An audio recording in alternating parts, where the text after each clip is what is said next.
Lawmakers in Olympia, they are considering scaling back laws that limit when officers can engage in car chases, changes we could see in Southwest Washington. So we sent Jamie Seymour to talk with law enforcement leaders about the potential impact on this. What did they tell you, Jamie?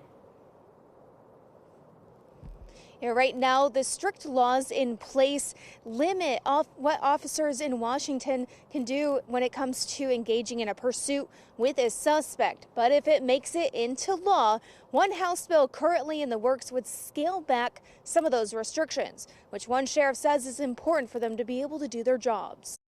Legislation currently moving through the Washington State House could have a big impact on the way law enforcement pursues suspects in crimes. I was up on the Hill last week in Olympia, and they said they probably went too far, and so they're trying to address some of the criteria for chases right now in Washington.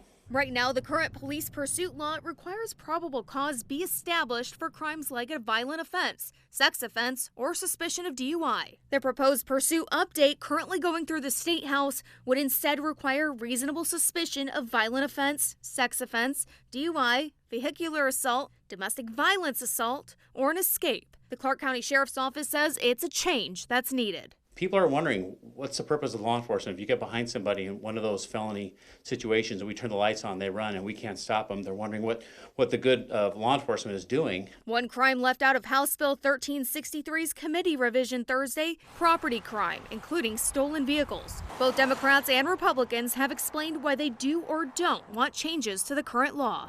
We all want our communities to be safer. In fact, we know police pursuits in themselves don't actually make our communities safer, and they have had impacts in my own communities with bystanders. We have to have laws that everybody follows.